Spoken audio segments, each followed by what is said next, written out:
bone in your body, you're right where you need to be at that very moment, because God wouldn't have you there if you weren't, truthfully. And I know that. I just know that by all the dots that I've connected, all the dots that I see daily, and I see why I'm a threat in a lot of different areas. I do understand it. You kind of become a little lie detector.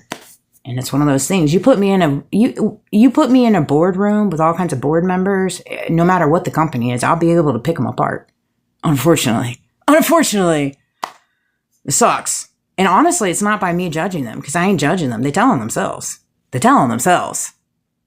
ain't even got to say a word. You ain't even got to say a word. They're telling themselves. Like Candace said in her episode, it's based off how they react. It's how they respond when they go too much. They say too much. They become the word vomit. People do that all the time sometimes in conversations with me. I'm like, whoa.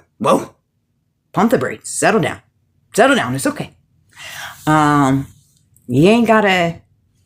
You do not have to explain to me. I am not judging you.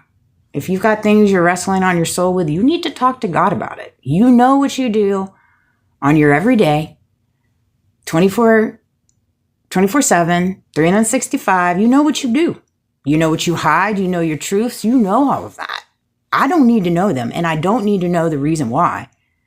Whether it's trials and tribulations you've been in your world, different things your family's going through, all these things. They all matter. We're all walking through tons of crap. And I am very blessed for everything I have. The breath in my lungs, my son and I both being healthy, blessed that I can have a kid. These are things that I think about all the time throughout my day when I go through different things within my world, because it gets so heavy. And so I remind myself of gratefulness and gratitude, because there's people in so many different walks.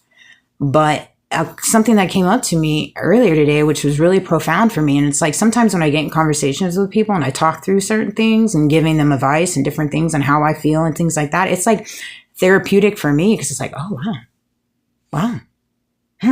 That's how I did. That's how I was able to overcome that childhood wound. That's how I was able to overcome not having a voice and finding my voice. That's how I was, okay, Amanda, wow, okay. It's like, so it's like these outer body experiences, I guess, where you channel or things like that, things like that. I think we all channel in our own way. You just don't recognize that God's working through in that moment. Thank you. That was a whole experience. That said, I wanted to touch on this because this was really important to me. When I said it out loud, I was like, dang, that is really true. Okay. Again, I'm speaking on behalf of me. Everything I speak on is in reference to me, my challenges, things I've been through, emotions that I've carried.